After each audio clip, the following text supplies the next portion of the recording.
امتیانو لله الحمد چې نن د قرآن عظیم شان په ختم کې سره یو ځای شوي یو طرف ته د رمضان مبارک میاشت ده او بل طرف ته د الله تعالی د کلام ختم مبارک ده چې د رمضان مبارک د میاشت فضیلت په نورو میاشتو دومره ده لکه د الله تعالی فضیلت په مخلوق باندې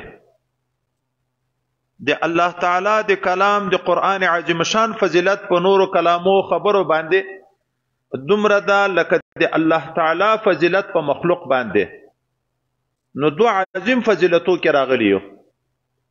یو طرف ته د رمضان مبارک میاشت ده او بل طرف ته د قرآن عظیم شان ختم ده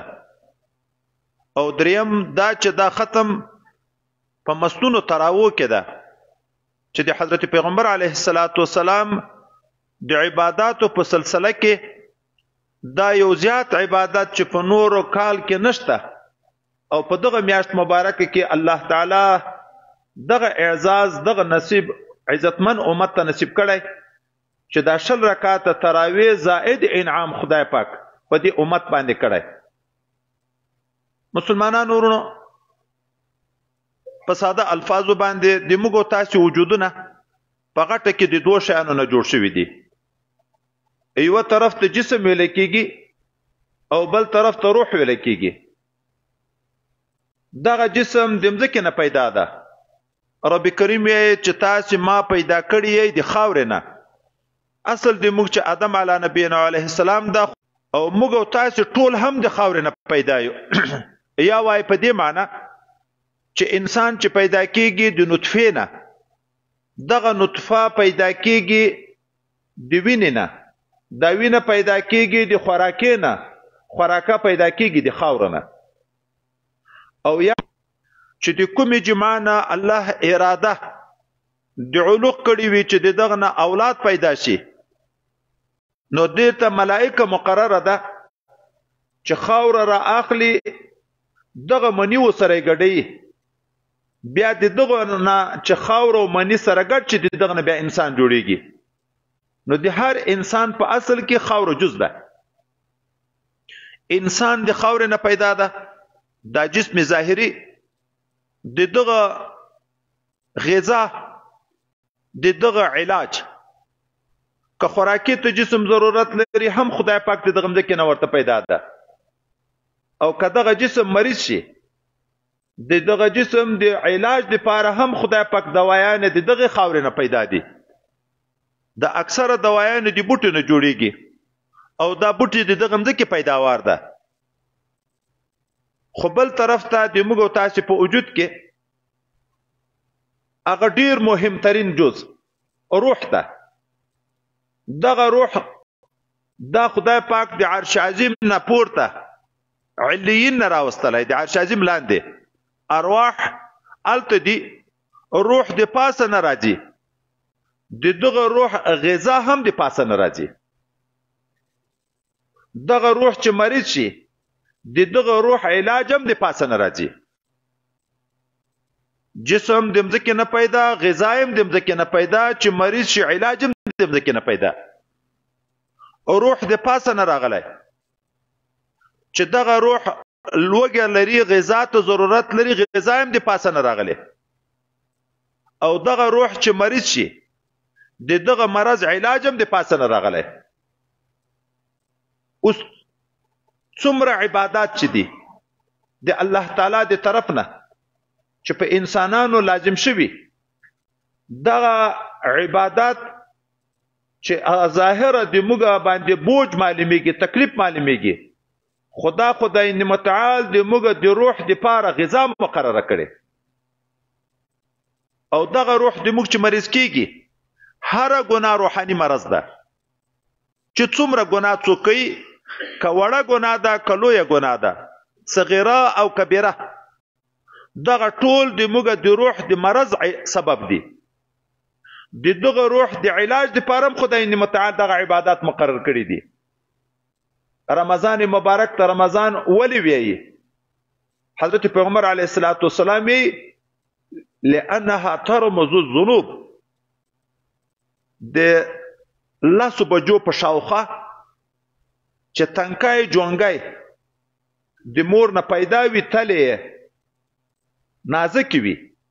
دا چې په شګه باندې دی پښې سوځي رمز دغه ویل کیږي د هر انسان چې ګناه پیدا شو دغه ګناه یو زنګ ده موږ تاسو وینو په تجربه چې ورته زنګناک اوس په نول ویږي زنګ وسوځي دا چې موږ تاسو امیشته پاره یا په صغیره ګناه لګیایو یا په کبیره ګناه الله تعالی دې رحم وکي خو رحم او کریم ذات د دغه ګناو د سوځن د پاره رمضان په موږ باندې لازم کړی چې ګناه مو وسوځي او تیر ګناهونه ختم شي د آینده د پاره په موږ کې تقوا پیدا شي پرهیزګاری پیدا شي انسان چې مریض شي نو ډاکټر دته یو طرف ته دوايي ورکي خو بل طرف ته پرهیز ورکي چې پرهیز نه وي په دوايي باندې سړی مجرد نه جوړيږي چې دواړه سره یو ځای شي نو بیا انسان الته جوړيږي دا عبادت انسان ته بیا خصوصا رمضان مبارک انسان ته د پرهیز سبب ده د ډیرو ګناهونو د پرهیز او د علاج ذریعہ ګرځي کله چې انسان په خېټه موړي د اندامونو ټول وږي شي هغه طلبګار دی ګناه وشي سترګې غلط نظر غواړي غوږونه غلط اوریدن او سروزونه غواړي ژبه غیبتونو دروغ او مجلسونه غواړي لاس په یو چا ظلم او تعدا غواړي قدمونه ناجائز او ضایع ته ورتګ غواړي عورت غلط استعمالول غواړي خو چې کله انسان وږی شي د لوږې نه اندامونه ماړه شي ماړه په دې معنی د بېوسۍ د وجې نه بیا شوق د ګناه ختم شي اوس نو دا علاج ده د پرهیزګارۍ او د تقوا علاج ده یو طرف ته موږ ته خدای پاک په دغه روزه باندې جسمانی په ځای روحاني قوت راکړي روحاني غذا د ترقی او صحت راکړي او بل طرف د عین حال کې موږ ته د فریض درس راکړي چې انسان د ګناو نه ځان وساتي انسان د خپل ګناو ساتل په خپل نفس باندې نشي کولای چې علاج الله تعالی د طرف نه چکول شوی چې دا استعمال نکړي الله تعالی وی پتا چې باندې روزه فرض ده لکه په خانه امتو چې فرض و د څه د پاره چې تاسو متقیان جوړ شئ تاسو پرهیزګار شئ تاسو د ګناو نه ځان وساتئ د تاسو روح ته خدای صحت ورکي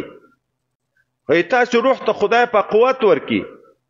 د تاسو روح ته خدای په عروج نصیب کی د تاسو روح ته خدای متعال قرب الهی نصیب کی هغه مقام ته ورسیږي چې الله تعالی وی د ما بنده ما ته په طاعات او عبادت دومره رانږدې شي چې د ما محبوب شي او څوک چې د ما محبوب شي الله تعالی وی زه سترګې شم چې په ما باندې لیدل کوي زه لاسونه شم چې په ما باندې نیول کوي زه پښې شم چې په ما باندې رفتن کوي د دغه طاعت او د دغه عبادت په برکت دغه روح کې دومره قوت پیدا شي چې دا روح سیر او علوج الی الله کوي حتی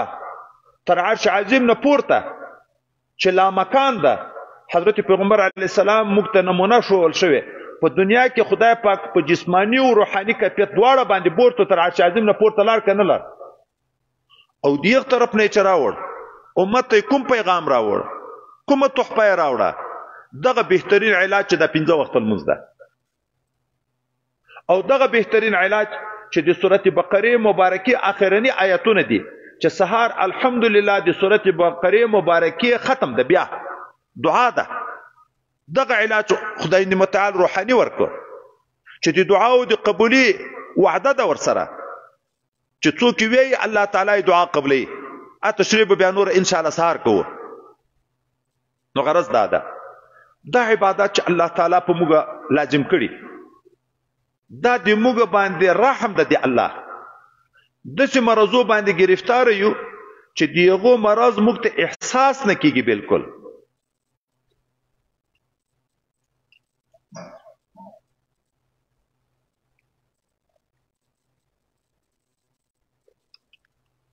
جسمانی مرضونه چې انسان پر لګیا شي خپل احساس ورته کیږي نو ډاکټر ته خپل مراجعه کوي.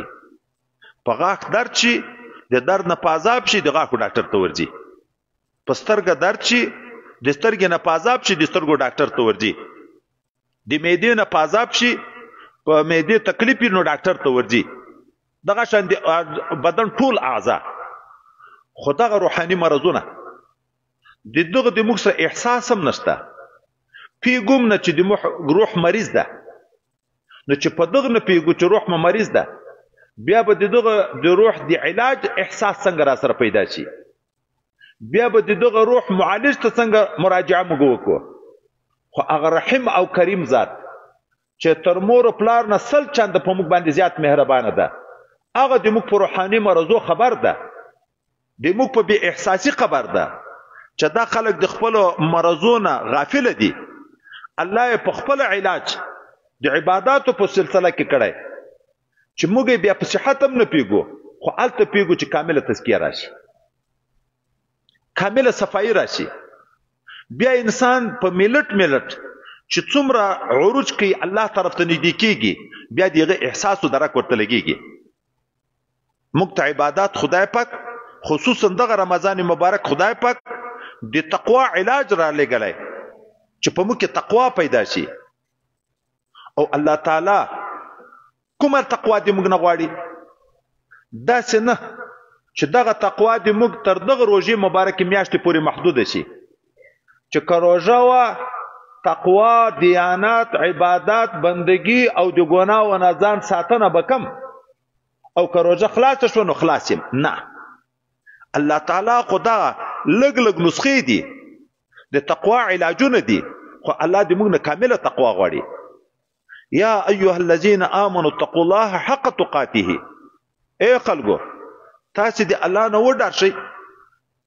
په کامله تقوا او کامله پرهیزګاري او ډار باندې. کامله تقوا چي ده وای چې درې شیان په سړی کې نه راغلي کامله تقوا نه راځي. خدای پاک دې موږ نه دا شیان غواړي. کامله تقوا دا ده چې طاعت وي عصيان نه وي. یعنی ټول عمر د الله تعالی د حکم مننه وي پیغه باندې عمل کول وي خو د الله تعالی د حکم نه مخالفت او سرکشي نه وي. عصيان دغه ویل کېږي چې د الله نه سره سرکشي وکي چې دا نه وي. ټول عمر د موږ نه خدای پاک د تقوا یو جزء ده چې طاعت غواړي چې عصيان بنوي. دوم حق تقوا ده چې شکر وي کفران نه وي. هر نعمت د خدای متعال د طرف نه چې په موږ باندې ده دیغه تقاضا شکرانه ده چې موږ د الله د نعمتو شکر ادا کړو. خو نعمتونه مسلسل شپه ورځ په موږ باندې جاری دي. د سکند په موږ نه تیریږي چې د الله نعمت په موږ نشته. د خپل سایه سلی او څومره لوی نعمت الهی ده په موږ باندې. دا توفیق د عبادت څومره یو لوی احسان ده او نعمت خدای مند متعال ده په موږ باندې. دا څنګه چې موږ لمونځ ادا کو د خدای پاک د نعمتو شکر ما ادا کو. د دلمنځ شکر به څنګه ادا کو چې الله تعالی نن په دې دور کې د خپل ځان ته وګورو. الحمدلله زه چې اوس ګورم د جلال آباد د بغلان د پکتیا د خوست د غزنی د لوګر د میدان دا خلک چې دا زوی پیژنم چې دا وینم دا خلک راغلي دي. دا د مختلفو علاقو خلک الحمدلله دلته راغلي دي. اوس دغه تقوا چې خدای متعال دې موږ نه غواړي دغه نعمت په څنګه شکر ادا کو چې دغه توفیق راکو چې دا دومره اوږد سفر موږ د خدای د رضا لپاره راوکړو. دا چې جلال آباد نظر روانېدم که د الله توفیق نه وای باید انسان دا سوچ وکړي والله العظیم که یو لویشتم زه د خواته راغلی وای د بغلان نه راغلی وای د خوست نه راغلی وای د پکتیا نه راغلی وای د نورو لرې لرې ځایونه راغلی وای د دغه نعمت په څنګه شکر ادا کړو. دا چې بیا دلته موږ راغلو الله تعالی ته مو دا 90 رکعات لمونځ دلته وکړو. دا سجدې مو وکړې د دغه یوې سجدې به څنګه شکر ادا کو چې په المانځه کې د نن حکم د سجدې وشو موږ متصل لاړو سجدې ته ابلیس لعین ته چې الله حکم د سجدې وکړو آدم علی نبینا علیه السلام طرف ته د انکار وکړو ابدي ځای جهنم شو چې کله آیات د سجدې څوک تلاوت کی او متصل سجده وکي شیطان په چغو چغو ناری وي چې ما ته الله حکم د دې سجدې وکړو ما انکار وکړو ما ځای جهنم شو وګوره دغه بنده الله حکم ورته وکړو د دې په ځای کو ځای جنت شو د دغه یوې سجدې شکر به موږ څنګه نعمت شکر ادا کو نو خدای پاک دې موږ نه شکر غواړي نعمتونه چې حساب نه لري نو باید شکرانه هم دومره وي چې حساب ونه لري خو الله رحیم او کریم ذات د ډیرو نعمتونو کوم شکرانه باندې دې موږ نه کفایت کوي په ټول شوارود کې 15 وخت لمونځ په موږ باندې لازم کړی په ټولو 15 منځو یو ساعت وخت نه تیریږي په ټول کال کې یو میاشت روزه ده په ټول کال کې په غنیانو یو واره زکات ده په ټول عمر کې یو واره حج ده او نعمتونه شپه ورځ مسلسل دي حتی په خوب کې پراته یو د موږ سا جاری ده که یو ملت مصابند شي نمرو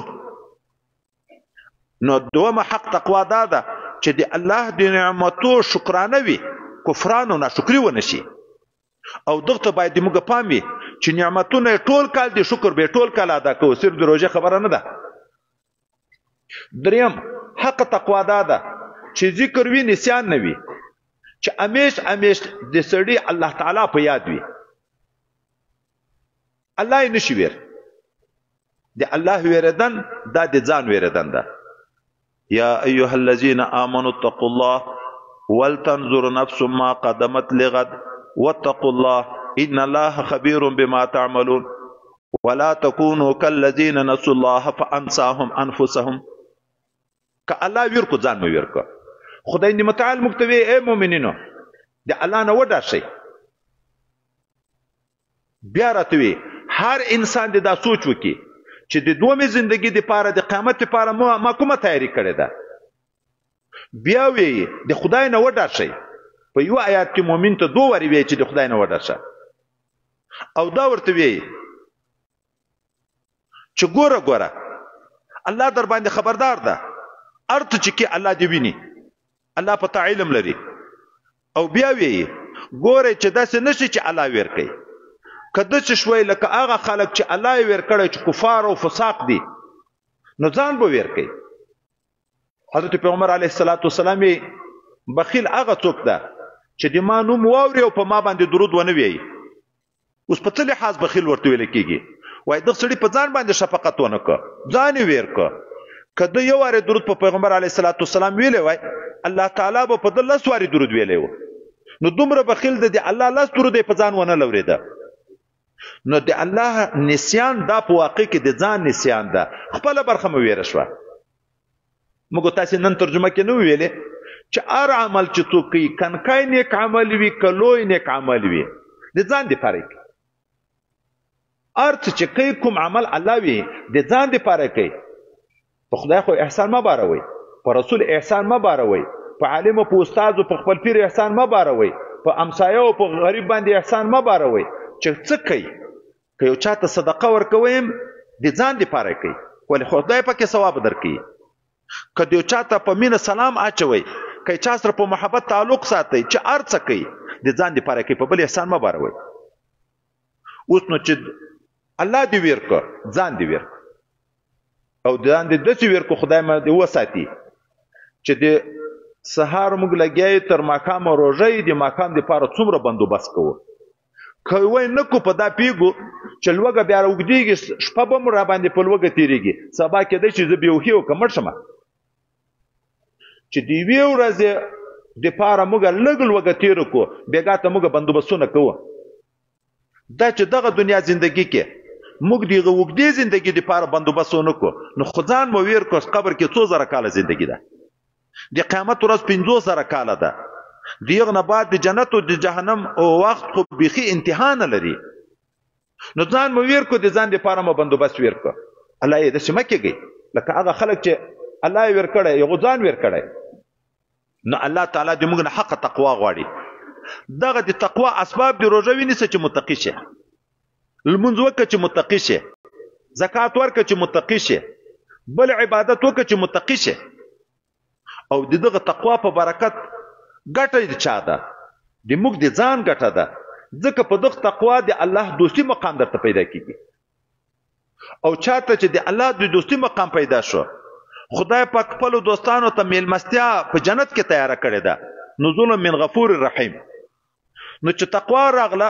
د الله تعالی دوستی راغله، د الله د دوستی په نتیجه کې جنت راغی. ان اولیاءه الا المتقون، د خدای دوستان نه دي مګر هغه څوک دي چې پرهیزګار وي.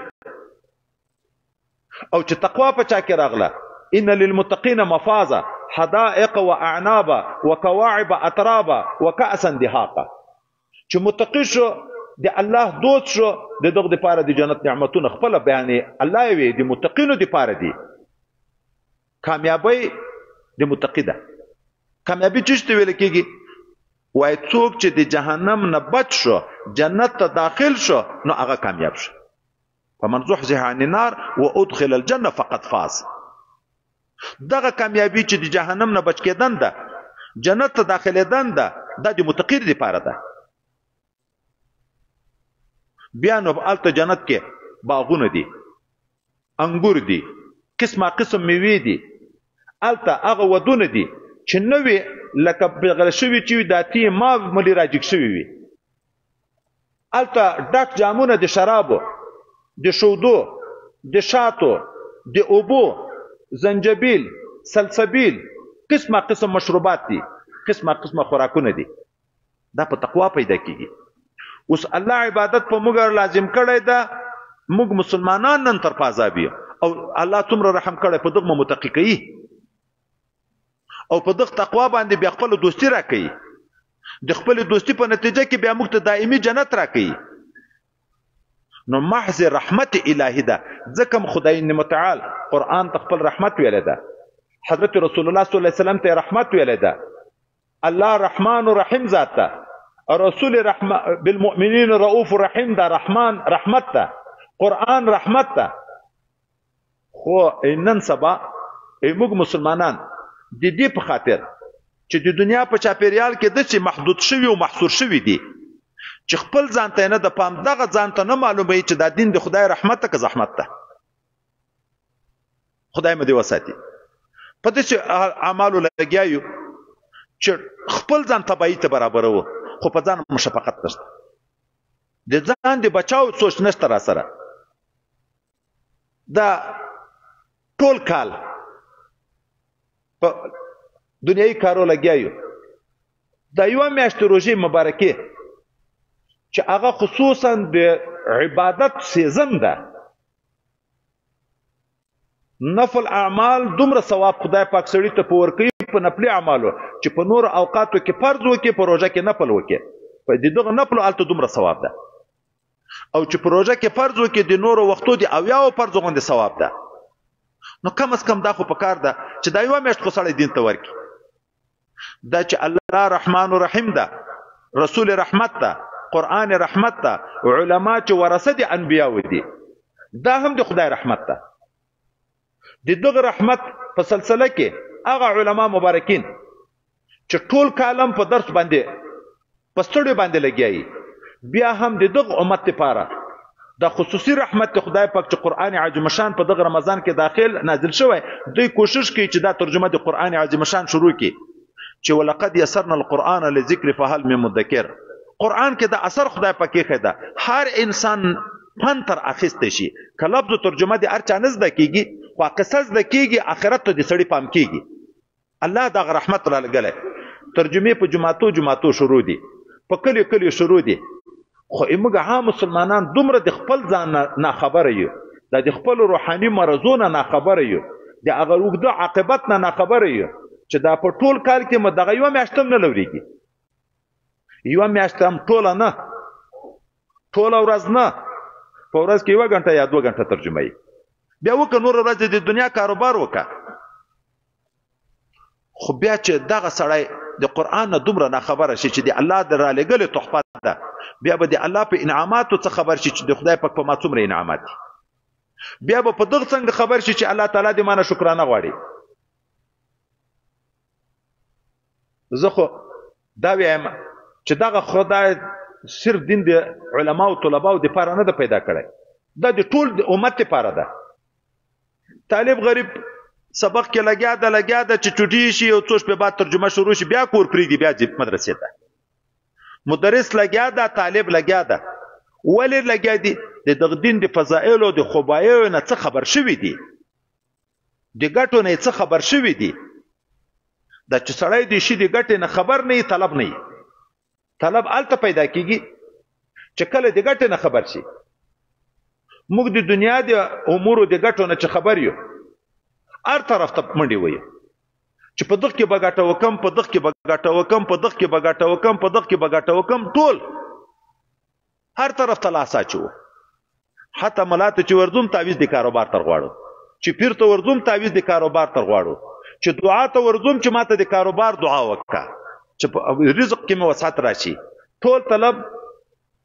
ځینې د خلکو علاوه داسې دي چې دا وی ربنا آتنا فی الدنیا، د آخرت سوچ بالکل نه ورسره، ما له فی الاخرة من خلاق.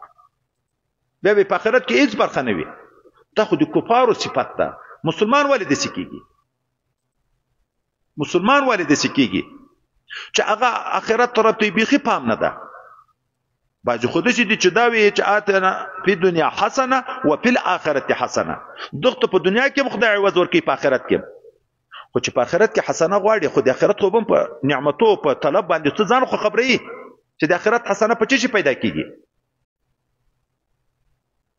د امیشت لپاره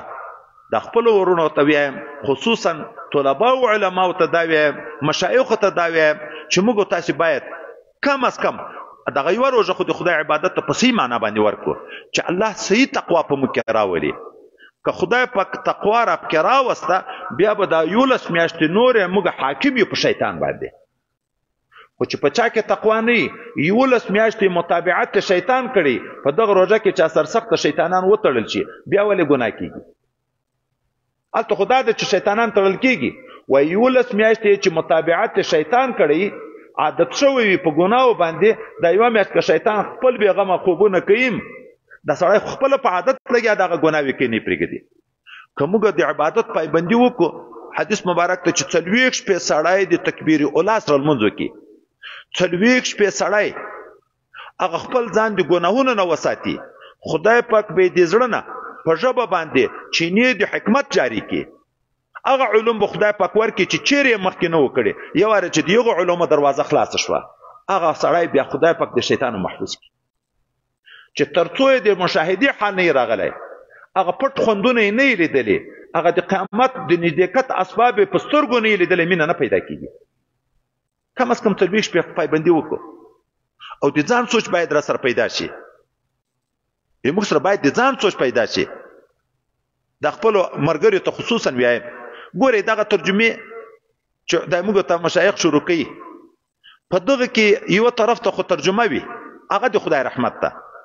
خو بل طرف ته یو میاشت یا یو نیمه میاشت 40 شپې مسلسل صحبت خپل شیخ وي چې په صحبت سره ټول کمالات په صحبت پیدا کیږي. سړی چې د اوخ سره اوسېږي د اوخ خوی کې پیدا کیږي، تکبر کې پیدا کیږي. چې د میګو سره اوسېږي د میګو خوی تواضع کې پیدا کیږي. چې د دنیادار سره اوسېږي د دنیا محبت کې پیدا کیږي. چې د ملنګانو سره اوسېږي د آخرت محبت کې پیدا کیږي. چې د فاسقانو فاجرانو شرابیانو سره اوسېږي د شراب شوق کې پیدا کیږي. چې د ذاکرینو سره اوسېږي د ذکر شوق پیدا کیږي. دا د شریعت مسله ده. ار څوک ځان معذور بولو، عذر څه ویایو؟ څوک په مدرسې په عذر لګیایم،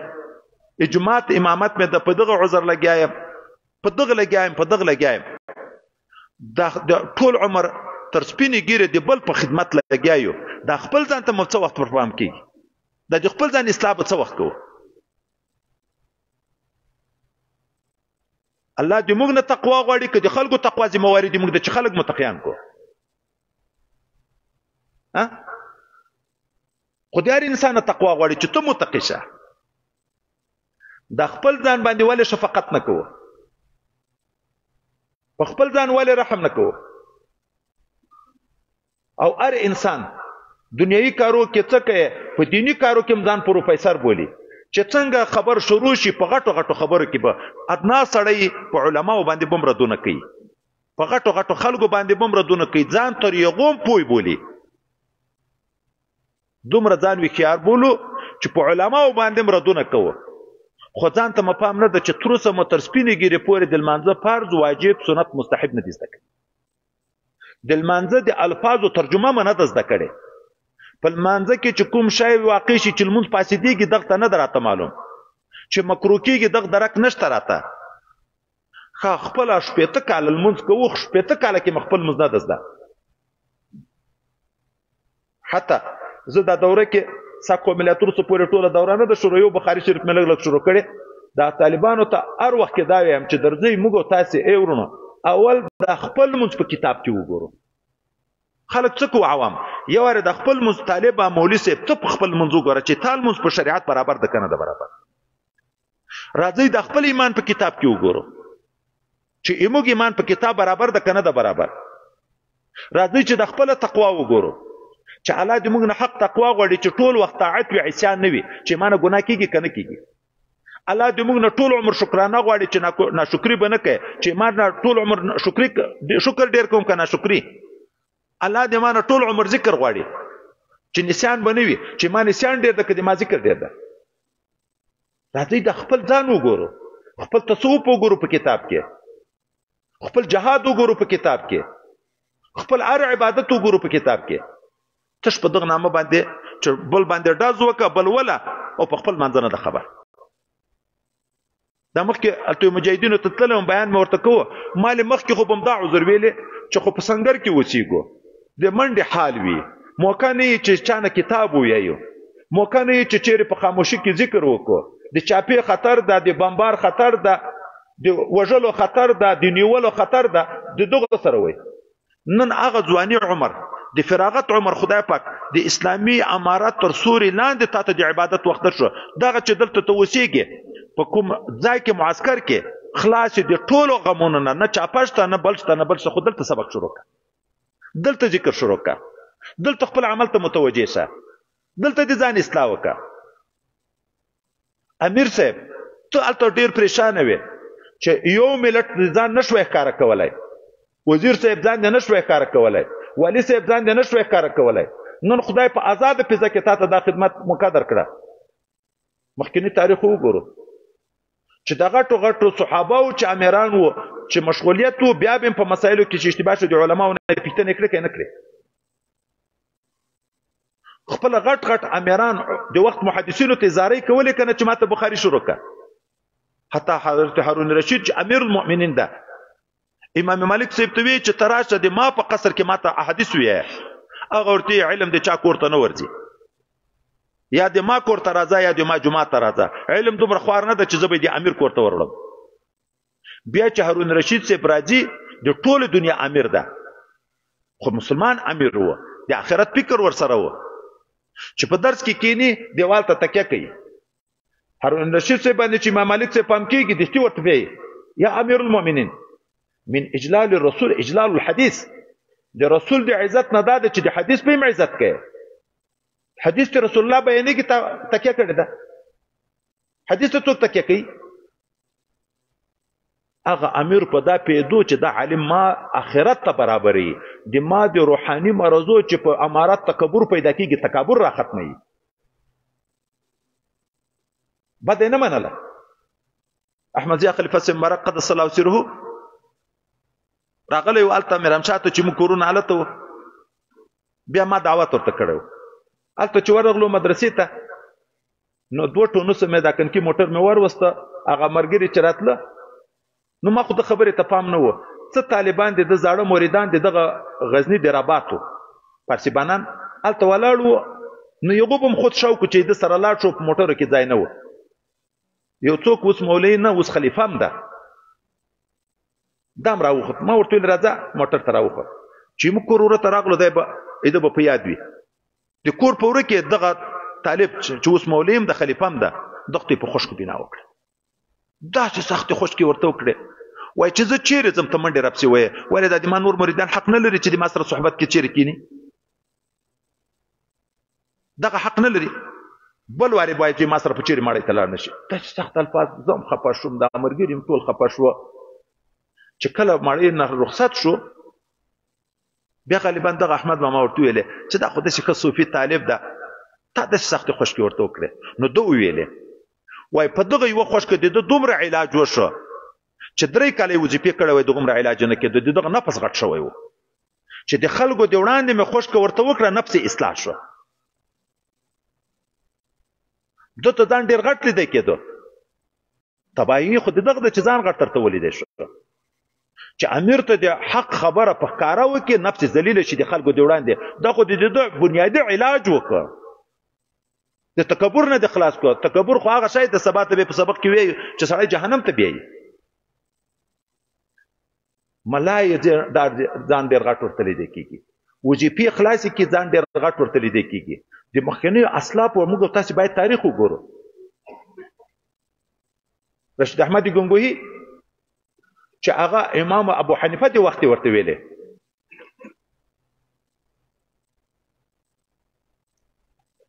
لوی فقيه او لوی محدث ده. د حاجي امداد الله مکی صاحب چې تر درجې د کافیه سبق ویلی و، دغه نه بیعت کړی دا مرید ده. اوس څه وخت ورسره تیر کو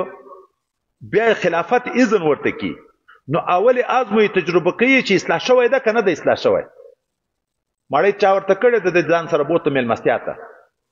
نو طبعا خبره دا ده چې خلک خوافه که خوراکونه هغه عزتمن میلمه ته ږدي. دی د امداد الله مکی صاحب په څنګ کې ناسته، ښه خوراکونه ټول دغه طرف ته را روان دي. چې سترخان ډک شو، اوس دی دغه حاجي رشید احمد ګنگوهي صاحب تجربه کوي چې نفس اصلاح شوی ده کنه. ورته رشید احمد دغه دال دغه یو پاسته در سره واخله، هلته کوز د دسترخوان په څنګ کې ما څنګه جګ شه، په سختو الفاظو ورته وایي. هلته چې لاړ هلته کېناست، بیا چې ګوري چې ودرېږه طبیعت یې خراب شو که په دا خوشکه که نه، خو په هغه کې څه اثر د خفګان رانغی. بیا ورته رشید احمده لایق خو په دې وي چې د کوټې نه مې بیخي ایستلی وای، دا مې په تا احسان وکړه چې په سترخوان مې را سره پرېږدې. هغه په ډېره مینه په ډېره خوشحالي ورته واقعا د تا په ما باندې یو لوی احسان ده، زه د دغه ځای لایق نه وم چې په دغه سترخوان کښېنم، زه د څپلیو د ځای وم. سارې راوس به دستربندي ورته وکړه، خلیفه یې وکړه. د تکبر منشا نن و که پرون ترجمه کې چې ما درته ذکر کړ، پرون د تکبر شپږ منشې مې درته ذکر کړې. یوه منشا یې دا ډېر صوفیتوب هم ده که نه ده، چې نفلونه لږ ډېر کې ذکر لږ ډېر کې غټه تر شروع شي، بل مسلمان په نظر ذاتي مسلمان نه ورځي. ته به علاج کوې، کله علم سبب د تکبر شي، کله ډېر عبادت سبب د تکبر شي. ځکه نبی علیه السلام چې اچا د ډېر عبادت فیصلې وکړې چې موږ به ټوله شپه یې وویله چې زه به نفلونه کوم ویده کېږم به نه، او بل وی زه به ټول عمر نفلي روژې نیسم روژه به نه خورم، او بل وی زه به ټول عمر ښځې ته نه ورنږدې کېږم. نبی علیه السلام د دې په ځای چې شاباسه یې ورکړی وای چې دومره د عبادت فیصلې وکړه، تر دې دې وکړو که نه خوشکې ورته وکړه که نه. هر شی معیار لري، مقدار لري. موږ دا چې پېژنو هلته یې پېژنو چې د طبیب حاذق سره نږدې وخت تېر کړو. یو عالم راغی، یو ولی الله ته غالبا مرقات واقع را نقل کړي، بیعت کوي. دا ولی الله چې خدای پاک فراست ورکړی، موږ تاسې د ترمذي حدیث اتقوا فراسة المؤمن فإنه ينظر بنور الله، د فراست مؤمن نه ځان وساته، دا د الله په نور درته ګوري.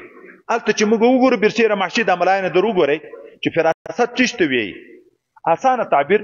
چې د لیدلو د یو چا نه په باطني احوال خدای علم ورکړي، چې نفس نظر په ولګيږي د په باطن خدای پاک دته علم ورکړي. نو دته چې وکړه په دې کې تکبر ډیرو لوی ملاو. نو دغه شیخ ورته ویلې، د ولی الله ورته ویلې، وای تا ته به بیعت وکم په دې شرط چې ته به د ټولو جماعتوالو څپلۍ سمې. هغه نو لوی ملاو د تکبر نه ډک چې زه به د امیر څپلۍ سموم،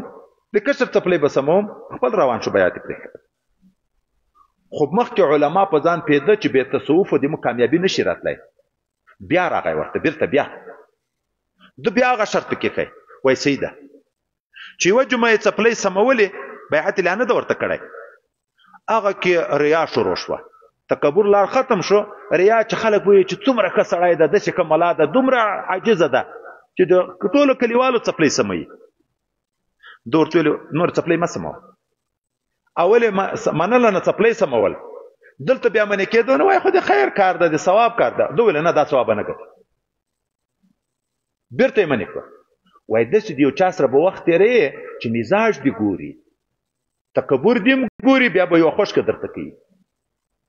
ریاکاري دې ګوري خوشکه به درته کوي یو بل عیب دې ګوري کله به په نصیحت اصلاح کېږي کله به په خوشکه اصلاح کېږي ځان چې تر دغه کمپیوټر ونه باسي کمال ته نشي رسېدی او چې ټول عمر تلویزیوني اکثریت کېنې نه ټول عمر اته د باطن د ګردو تیږي به څنګه معلومې شي چې په ګردو کې دي تیږي ها چې ټیسټ اکثریت کېنې نه د باطن مرض علاج به څنګه وشي تشخیص به څنګه وشي باندې دا چې زه په پلان کې کار لګایم زه په پلان کې کار لګایم نه باید ورونو خدای پاک دې موږ نه حق تقوا غواړي دا الته چې موږ د متقینو سره اوسېږو یا ایها الذین آمنوا اتقوا الله وکونوا مع الصادقین چې څوک په دعوت ایمان کې رښتونی دي دغه سره اوسېږه چې پتا کې صادق ایمان پیدا شي او دا دائمی رانه غواړي المرء على دين خليله فلينظر من يخالل نبی علیہ السلام انسان د مرګري په دین ده و دي ګوري چې د ناسته ولاړه مرګتیا د چا سره ده په کال کې یو ورځ د نیکو خلکو په مجلس کې دا نور ټول کال د نور خلکو سره بیا به څنګه د موږ د باطن اصلاح راشي نو مطلب مې دا و یو طرف ته عظیم نعمت ته چې الله تعالی ختم د تراون راته نصیب کو الحمدلله الله دې په خپل دربار کې قبول وګرځي د روزي توفیق راکو الحمدلله خدای پاک دې په خپل دربار کې قبول وګرځي د ترجمه توفیق راکو الحمدلله خدای پاک دې په خپل دربار کې قبول وګرځي خو بل طرف ته خدای پاک تزاري کو چې الله دا رحمت په موږ دائم کې ټول عمر توفیق دې عمل راکړي ټول عمر به کوشش کوو او په اوس وخت کې خو عظیم نعمت اسلامي نظام د په موږ باندې نن دلته چې دا کوم خلک راغلي رښتیا وایي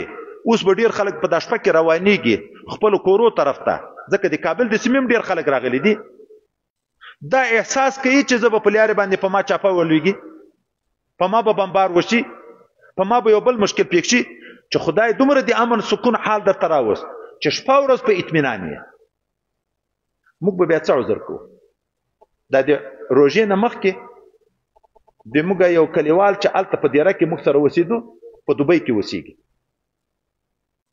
جمعې لمانځه ته روان و د ما وراره حمدالله خلیفه صاحب الله دې د صحت او د عافیت زندګي نصیب کړي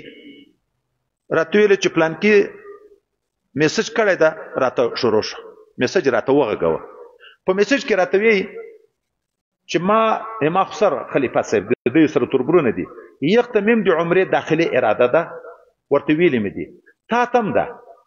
چې تا تم عمره کوم نو د الفاظو ته ګورم دغه ځای درته ویم د عبرت ځای دغه ده وایي ګوره چوټیم ده سبق دم نشته خلاصم یې خرچه دم زه پرې کوم بانه به دې چې وي چې عمرې ته نه ځي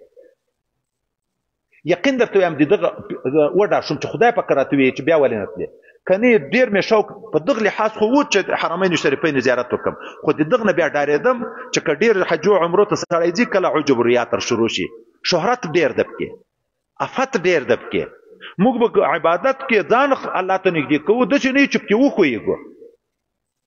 د دغه وجه نه ما اول خپل اراده نه وه خپل مې یقیني که اراده وه خو دغه خبرې چې راته وکړه مال نن چې دای راته وایي بنده ده د خدای یو عمیده دای راته وایي چې خلاصه مې خرچه دم زه درکوم نو څه بانه دې د چې نه ځې که الله راته وایي چې تا ته یو بنده ما در باندې مهربانه کو خرچه یې هم درکوله او عظیم عبادت ځای ته تللی چې یو لمونځ په 1 لک نه زیات باندې بدلېږي بانه دې چې ولې نه تلې بیا به زه څه جواب کوم بس ما ورته تیار که موږ ته دا خدای پاک وایي په قیامت کې او دا راته وایي چې ښه اسلامي نظام د امر زندگی و علما ډیر و ترجمه ډیر شروع وي د کلی کې د مدرسه و الته عالم ته ورتلی د دینی مسلې پښتنه د کړای شوی ترجمه ته ورتلای شوی دلته موږ چې ترجمه شروع کوله په یوش پکې اعلانونه د خپل کلیواله ته یو څو شپې د نږدې کلیوال نه راتله بل ورځ مې دا تراو په وخت کې ورته جوړ شوم مالې و کلیواله خدای رحم وکړو مدرسه کلی ته راوسته الله رحم وکړو ترجمه په کلی کې راته شروع کړه نه کرایه لګیږي نه څوک پیس درنه اخلي نه بل پایبندي شته در باندې دا د خدای قرآن ته په څه عذر به نه راځو ولې به نه راځو خو لږ په ځان رحم وکړئ تیاره موقع د خدای پاک د قیامت یو نوم یوم الحسرت د افسوس ورځ دا چې بیا هلته افسوسونه کوو چې کاش کې او دا افسوسونه موږ ډېر کړي ارغندې خلیفه صاحب مبارک چې حیات و موږ چې هلته نږدې کوم خلک ورسره وو د چا سره دا احساس نه و چې بېلتون به راځي صحبتو کې کوشش نه و په ذکرو وظیفو کې کوشش نه و زرمت خلیفه صاحب مبارک معزون شو د جامې بدل کړې لاړې د دنیا نه پس د تګ نه مو ژړل کاش کې نږدې و چې هر ورځ ورتلی صحبتو کې شریکېدی خو دا دوم نعمت ته مو بیا پام نه و چې زرمت خلیفه صاحب خو دا موجود ده خو دغه ته خو اوس ورځه چې کله بیا یغه کډه رابار کړه راغی وطن ته موږ هلته پاتې شو بیا هم په دغه ژړل چې خدای خو دلته که په جمعه کې خو یو وارې ورته راتلی شوی اوس مهراب شاه زرمت ته څوک تلی شي په کال کې به یو وارې ځو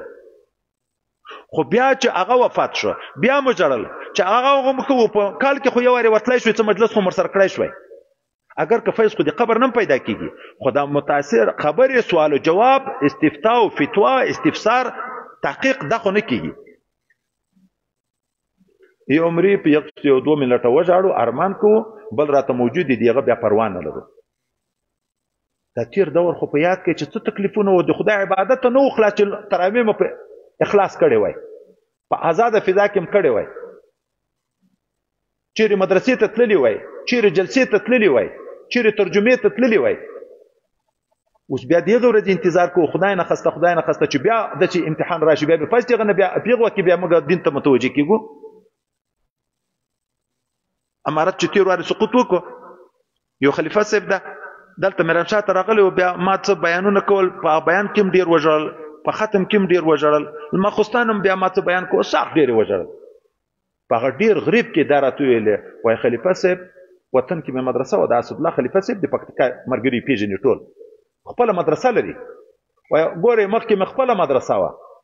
خو اوس داسې د ابتلا او دور راغی په ټولو روژه کې ما 2 تراویح په جمع باندې کړي دي د ډاره جماعت ته نه شو وتی مدرسې ته خو څه کوې تراویح په جمع په ټولو روژه کې مې 2 تراویح کړي وروسته چې بیا ژاړو بیا پیدا نشته وروسته بیا ارمانونه چې کوو بیا پیدا نشته که عوام دین باید دغه نعمت نه ځان خبر کړي زوی ورور علم ته ورکړي خپل علماو ته دغه قرآن ترجمه کې خدای اثر یې کړی چې عبرت پیدا کیږي دا یوه ترجمه بله ترجمه خو په د ترجمو کې شریک شو چې لږ د خدای د دې نه خبر شو د الله د رحمت نه خبر شو د آخرت نه خبر شو د آخرت مینه او محبت رب کې پیدا شي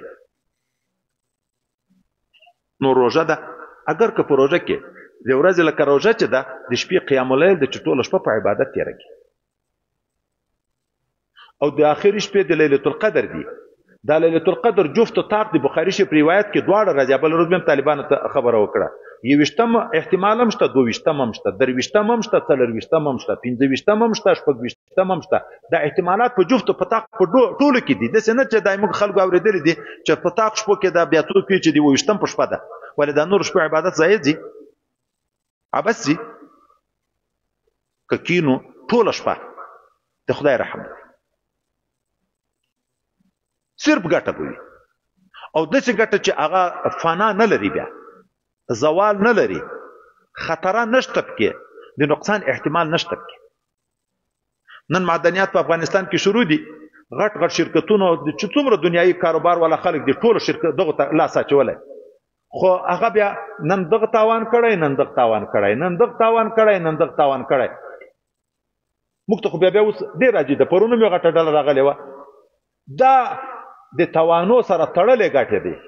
خو په دین کې تاوان نشته ورسره تړلی په عباداتو کې د تاوان احتمال نشته صرف او صرف ګټه ده چې تر څو دلته ناست د خدای دین بیانېږي په دغه ځای د خدای رحمت ولیږي په داسې مجلس خدای پاک د عرش د ملایکو باندې فخر کوي وګورئ په روی زمین کې په پلانکي جماعت کې په پلانکي مدرسه کې د ما قال الله قال رسول بیانېږي الله تعالی د خوشحالۍ حال وي کنه فخر پکې په دغه انسانانو باندې الله دې دغه مجلس هغه مجلس وګرځي دا تعلق د دین به نه پرېږدو دین به د یوې ورځې یا د یوې میاشتې نه ګرځوو الله دې موږ نه ټول عمر تقوا غواړي چې ټول عمر کوشش په طاعت کې کوه ټول عمر طاعت کوشش په شکرانه کې کوه، ټول عمر کوشش په ذکر د خدای نعمتعال کې کوه. او دا هلته کېږي چې دا مجلسونه ډېر. ما درته ویلې هغه څوک چې لږ د دین نه خبر دي، دغه د وینو دغه ملایان دي اکثره به کرایه به نه وي، ځکه طالبان ملایان خو اکثره هغه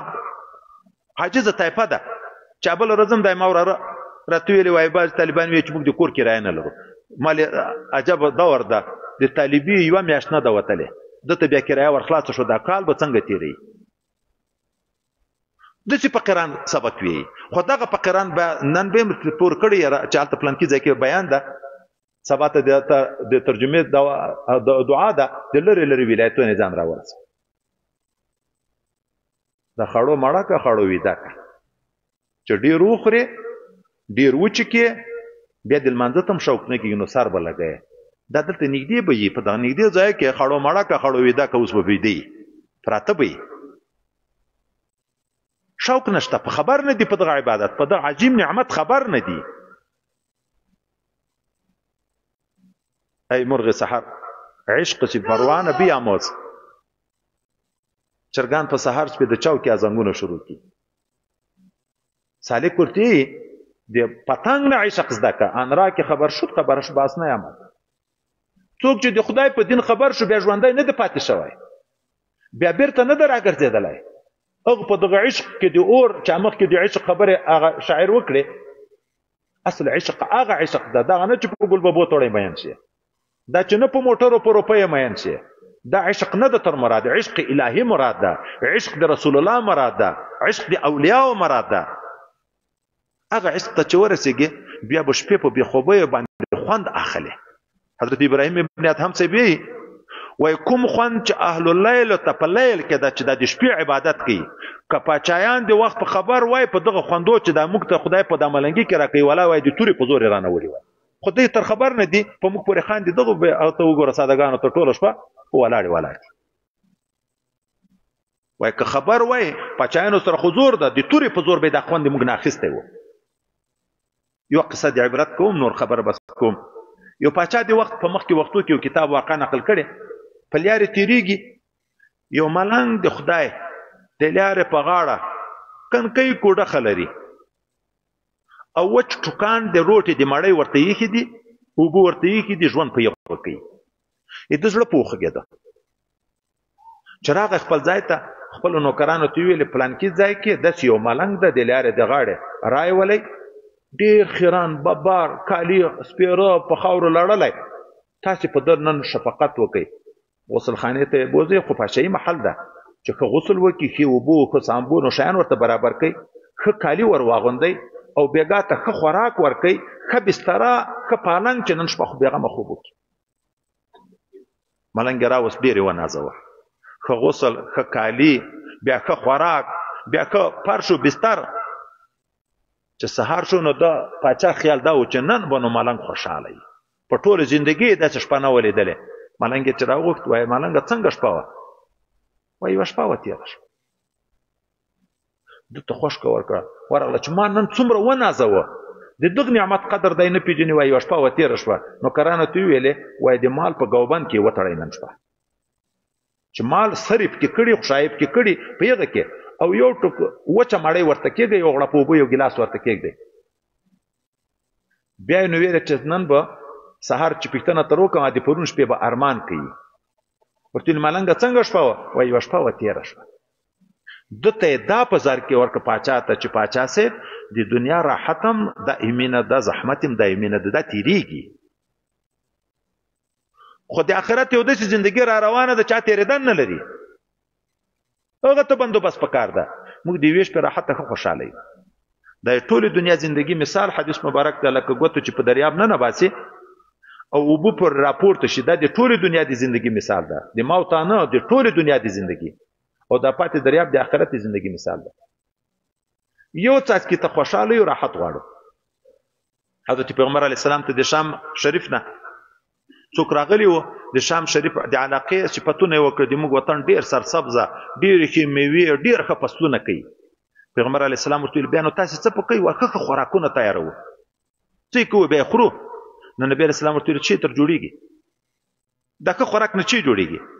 دورته صاحب خو ته خپل پیګه ګندګي تر جوړیږي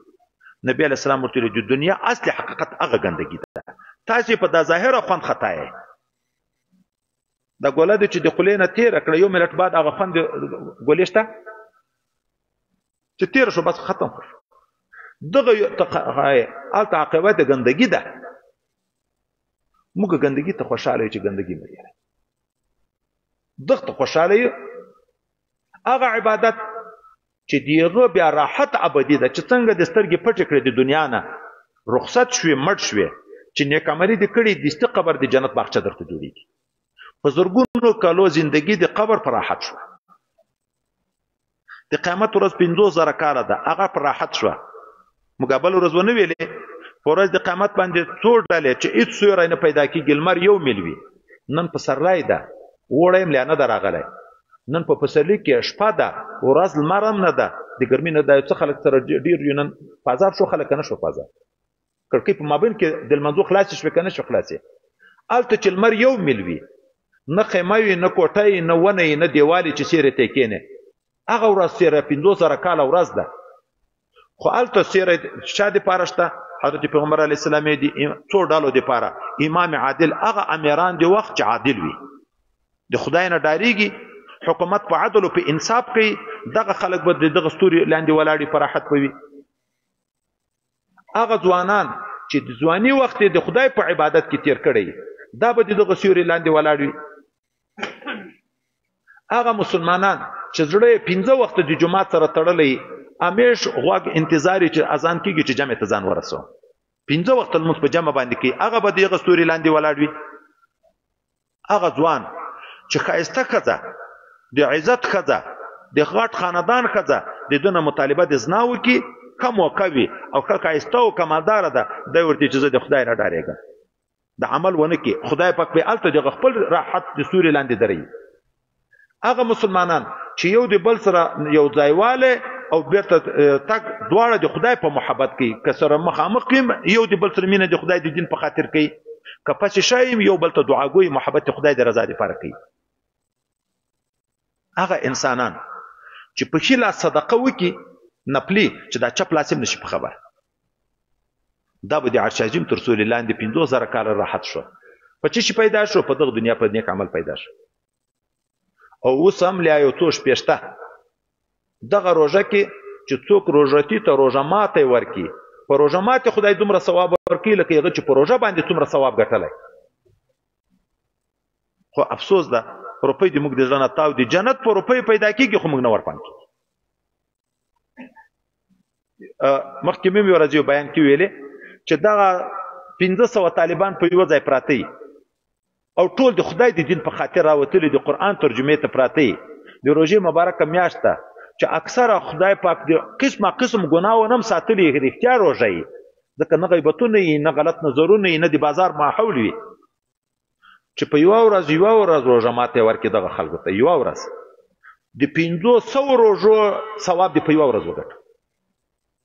موږ ډېر بخیلان نه یو په ځان باندې چې دغه ثواب نه لورېږي داسې عربتیان د موږ سره دلته شته که نه چې ټوله میاشت ترخان وغوړي د دنیا به په خبر هم نشي خو دومره بخیلان یو په ځان باندې شفقت نه لرو دغه ثواب ته نه ورپام کېږي یوه ورځ هم په څنګ پورې د همسایه کور وي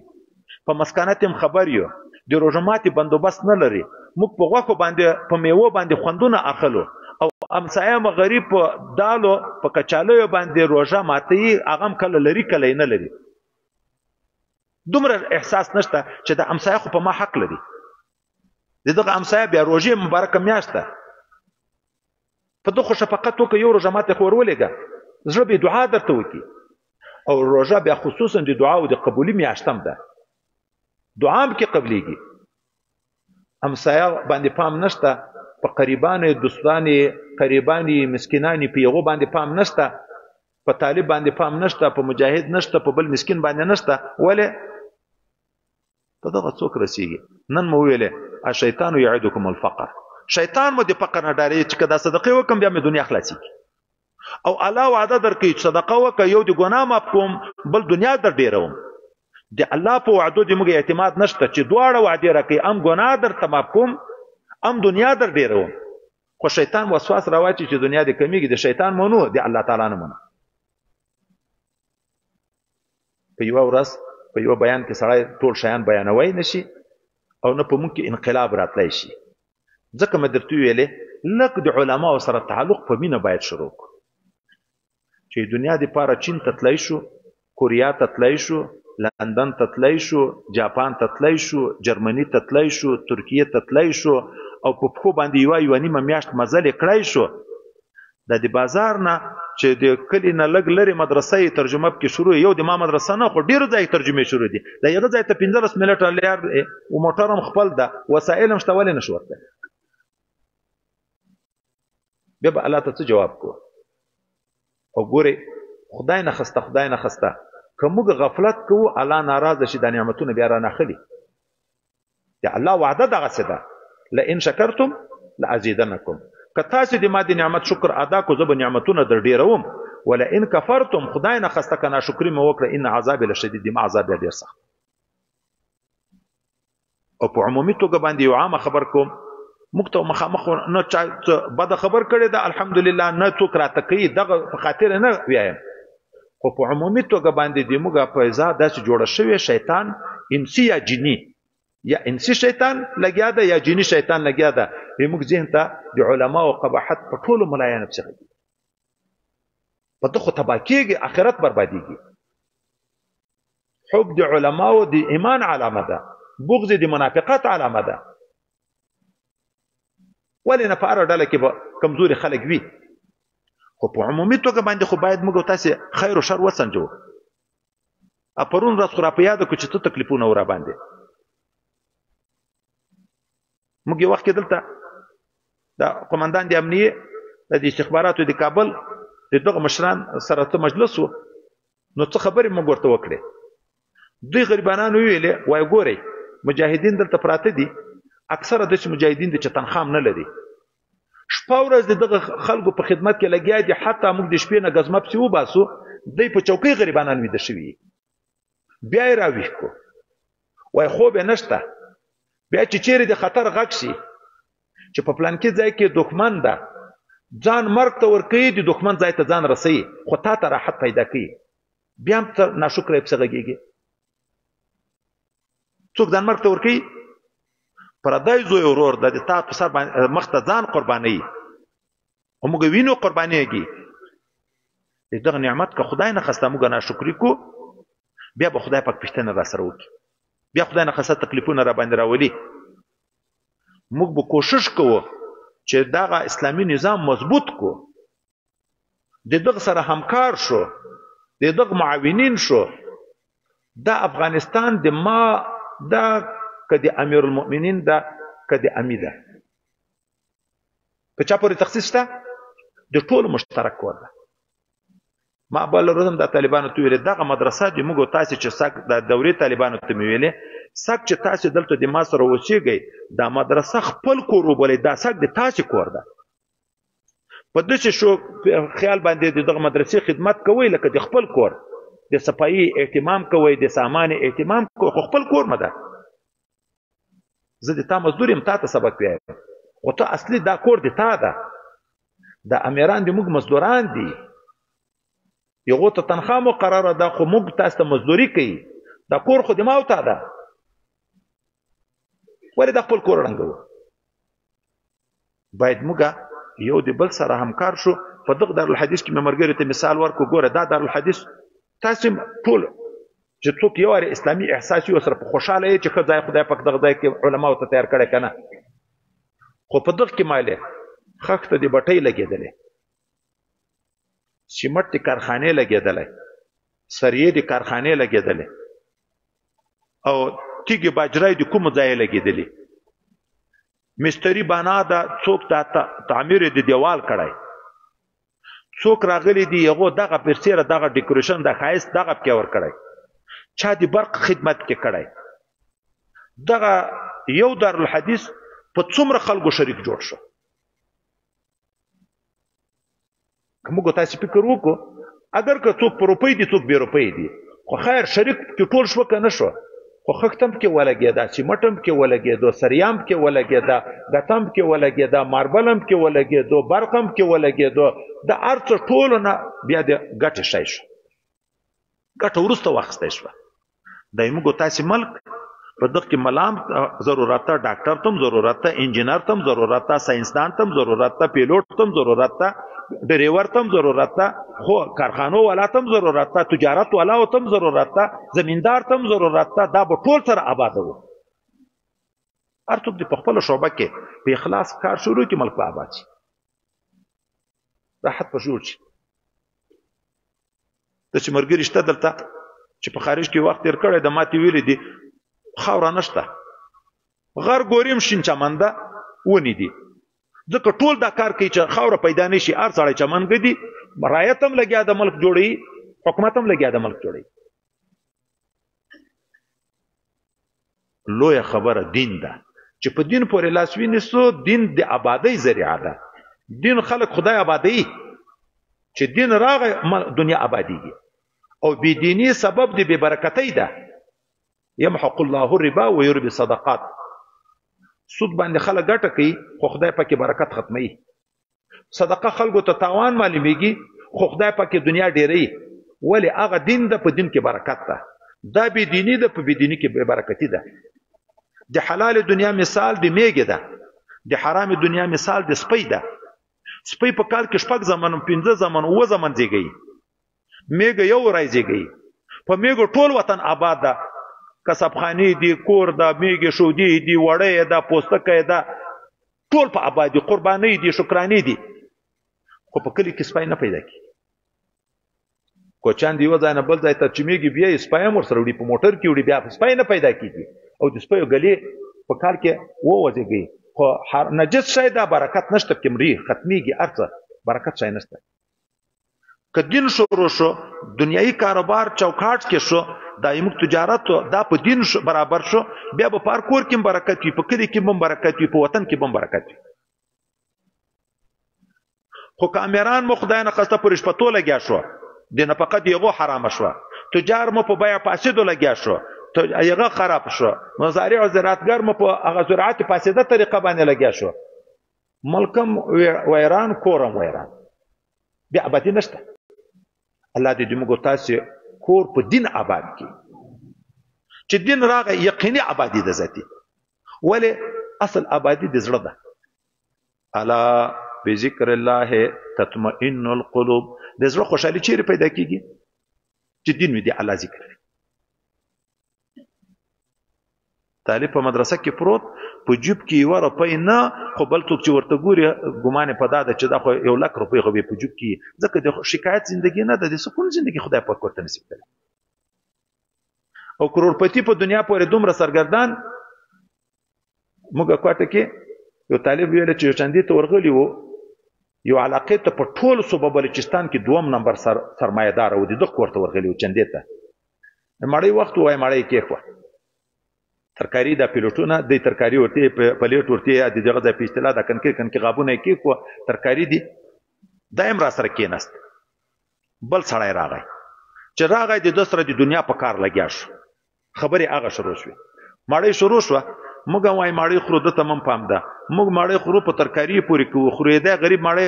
ورماته کی پسترخانه پوری کی خلیته کی. ټول مړی وخوړه. دا درک نه ورته ولګید چې وچه مې وخوړه. کلنده د دنیا خوند. په میرانشاه کې سړي په صرافي کې تاوان کړی او داسې باندې ناسته دی بل پخې منځله. دنیا دغه عزت ته چې پردی پکې به منځي.